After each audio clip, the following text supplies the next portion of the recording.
आपने जंगली जानवरों को लोगों पर हमला करते तो देखा होगा, लेकिन हमारी आज की कहानी में इसका एकदम उल्टा है। कहानी की शुरुआत होती है एक जू से, जहाँ कुछ शिकारी ने घुसकर एक शेर का बच्चा चुरा लिया। उस बच्चे को पिंजरे में कैद करके एक हवाई जहाज में ले जाया जा रहा था। इसके बाद हम एक 25 साल की लड़की एल्मा को देखते हैं, जो पियानोलिस्ट बनना चाहती है। उसे जानवर बहुत पसंद है। एक दिन वो एक आइलैंड पर घूमने जा रही थी। असल में ये आइलैंड उसके दादा का था। उसके दादा ने उसे कई साल पहले गोद लिया था और अब उनकी मौत के बाद यह आइलैंड एलेमा को विरासत में मिला है। आइलैंड पर अंकल जो ने उसका स्वागत किया। वहाँ पर एक बहुत सुंदर सा घर था। उसने फैसला किया कि वो आज की रात इसी आइलैंड पर गुजारेगी। रात के समय अपने दादा की वीडियो देखकर एल्मा का दिल भर आया। एक वीडियो में उसके दादा ने बताया कि स्नो नाम की एक मादा भेड़िया कुछ साल पहले न जाने कहां से इस आइलैंड पर आ गई थी और समय के साथ उन दोनों में गहरी दोस्ती हो गई। दादा ने अल्मा से कहा कि वो उस स्नो को ढूंढकर उससे दोस्ती कर ले। उस रात शेर के बच्चे वाला प्लेन बेहद खराब मौसम की वजह से उसी आइलैंड पर क्रैश हो गया। क्रैश की आवाज सुनकर एल्मा डर गई और उसने बाहर जाकर देखा, लेकिन वो आइलैंड बहुत बड़ा था तो उसे कुछ नहीं मिला। अगली सुबह चार्ल्स और एली नाम के दो नौजवान वहां आए। उन्होंने स्नो को कैद करने के लिए जाल बिछाया। असल में वे भेड़ियों के पार्क के मालिक थे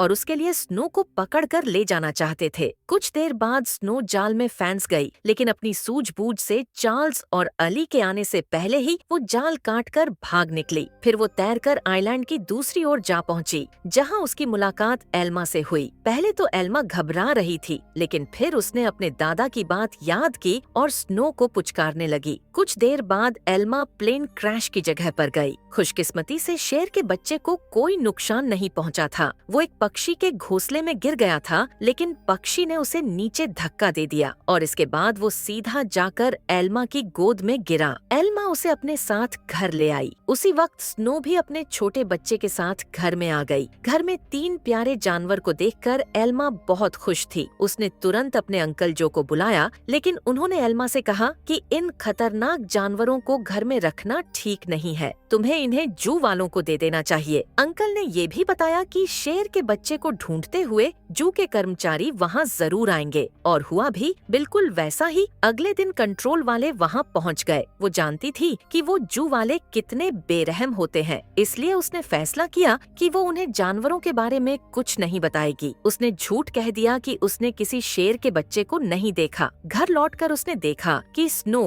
अपने बच्चे के साथ साथ शेर के बच्चे को भी दूध पिला रही थी। उसे बेहद खुशी हुई, क्योंकि अब स्नो दोनों बच्चों का ख्याल रख रही थी। जैसे जैसे दिन बीतते गए, दोनों बच्चों में दोस्ती बढ़ती रही। एल्मा ने भेड़िए के बच्चे का नाम जैक रखा और शेर के बच्चे का नाम ड्रीमर। उधर अंकल जो को चिंता थी कि यह जंगली जानवर एल्मा को कोई नुकसान न पहुंचा दे, लेकिन इसी तरह कुछ महीने गुजर गए और अब दोनों बच्चे थोड़े बड़े हो चुके हैं। एल्मा उन्हें आइलैंड पर घुमाने ले जाती और अपने दादा की मनपसंद जगह पर उनके साथ खेलती भी थी। बदकिस्मती से एक दिन जब एल्मा पियानो के एक ऑडिशन के लिए गई थी, तो पीछे से वो भेड़िए के पार्क वाले आइलैंड पर घुस गए। इस बार वो स्नो को कैद करके अपने साथ ले गए। उधर एल्मा का सिलेक्शन भी हो गया और वो बेहद खुश थी, लेकिन जब वो घर लौटी तो उसके होश उड़ गए। उसके घर का सारा सामान बिखरा हुआ था, क्योंकि दोनों बच्चे भूख की वजह से परेशान हो गए थे। एल्मा ने स्नो को ढूंढने के लिए पूरा आइलैंड छांद मारा, लेकिन स्नो नहीं मिली। अब उसे ही बच्चों का पेट भरना था, इसलिए उसे न चाहते हुए भी अपनी पियानोलिस्ट की नौकरी छोड़नी पड़ी। एक दिन अंकल जो फिर से वहाँ आए और खूंखार जानवरों को अब तक वहाँ देखकर गुस्से से भर गए। उसने एल्मा से उसी वक्त जानवरों को जू में भेजने को कहा, लेकिन एल्मा ने उन्हें समझाया कि उसके दादा की यही इच्छा थी कि वो जानवरों के साथ रहे, और फिर जू में न जाने इन मासूमों पर कितने अत्याचार होंगे। फिर जो मान गए और एल्मा को गले से लगा लिया। अब उनका सारा समय जानवरों को खाना खिलाने और उनका पूरा ध्यान रखने में जाता था। जैक और ड्रीमर से बहुत प्यार था और देखते ही देखते 1 साल गुजर गया और अब दोनों जानवर बड़े हो गए। अंकल जो शहर से उनके लिए मांस लाया करते, लेकिन उनके पास जाने से उन्हें डर लगता था। उन्होंने फिर से एल्मा को समझाया कि इनके साथ रहना खतरे से खाली नहीं है, लेकिन एल्मा किसी कीमत पर उन्हें छोड़ने को तैयार ही नहीं थी। एक दिन एक माँ बेटी कश्ती से आइलैंड के नजदीक आए। उन्हें देखकर जैक उनके पास जाने लगा। जैसे ही एल्मा ने ये सब देखा, वो जैक को रोकने के लिए भागी, लेकिन वो एक पत्थर से टकराकर नीचे गिर गई और उसके सर में चोट लगने की वजह से वो उसी वक्त बेहोश भी हो गई। वो माँ बेटी ये सब नहीं देख पाई और वापस कश्ती में चली गई। कुछ ही देर में जैक और ड्रीमर एल्मा के पास आए और उसे उठाने की बहुत कोशिश की, लेकिन कोई फायदा नहीं हुआ। वो कई घंटे तक जोर जोर से आवाजें लगाकर मदद के लिए पुकारते रहे, लेकिन कोई नहीं आया। जल्द ही रात हो गई और दोनों जानवर एल्मा से सटकर बैठ गए। उन्होंने पूरी रात जाकर एल्मा को गर्माहट दी। अगली सुबह जो ने एल्मा को कई बार कॉल की, लेकिन कोई जवाब न मिलने पर वो समझ गए कि कुछ तो गड़बड़ जरूर है। वो तुरंत आइलैंड पर पहुँचे। उन्हें लगा कि जरूर इन जंगली जानवरों ने एल्मा पर हमला कर दिया होगा, इसलिए उन्होंने एनिमल कंट्रोल वालों को कॉल कर दिया। लेकिन जब उन्हें एल्मा बेहोश मिली और जानवरों को उसकी रक्षा करते देखा, तो उन्हें अपनी इस हरकत पर बहुत पछतावा हुआ। इसके बाद जब एल्मा को हॉस्पिटल ले जाया गया,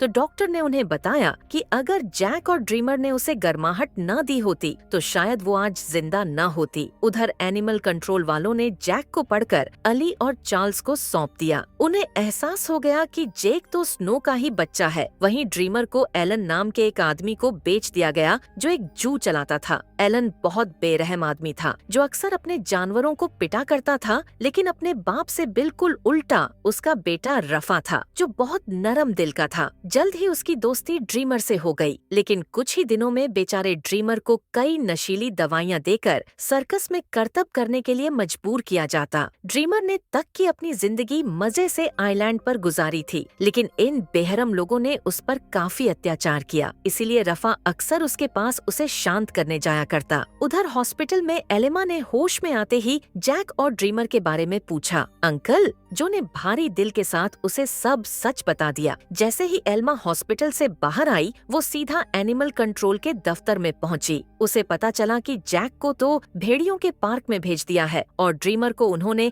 एक सर्कस ग्रुप को दे दिया था। ये सुनते ही वो गुस्से से भर गई और ऑफिसर पर चिल्लाने लगी, लेकिन अंकल जो ने उसे शांत किया। कुछ समय बाद एल्मा ने अली को फोन करके जैक के बारे में पूछा। अली बताया कि जैक बहुत खुश है और यहाँ उसके कुछ नए दोस्त भी बन गए हैं। इससे एल्मा को थोड़ी तसल्ली मिली, लेकिन अब भी वो ड्रीमर के लिए बहुत परेशान थी। अगले कुछ हफ्तों तक वो शहर के हर एक सर्कस में गई और सबसे ड्रीमर के बारे में पूछताछ की, लेकिन कुछ हाथ नहीं लगा। उधर ड्रीमर की वजह से एलन की मोटी कमाई होने लगी। जल्द ही ड्रीमर स्टार लायन के नाम से मशहूर हो गया। एक दिन ड्रीमर का सर्कस ग्रुप भेड़ियों के पार्क के पास से गुजर रहा था। जैक ने तुरंत अपने बचपन के दोस्त को पहचान लिया। जैक अपनी सूझबूझ से पिंजरे से बाहर निकल गया। एली ने जब ये देखा तो वो समझ गया कि जैक बेहद समझदार है और वो जरूर कुछ न कुछ ढूंढ रहा है। जल्द ही जैक उस तक पहुंच गया जिसे वो ढूंढ रहा था। उसने बड़ी चालाकी से ड्रीमर को पिंजरे से छुड़ा लिया। इतने महीनों के बाद एक दूसरे से मिलने पर दोनों जमकर खेले।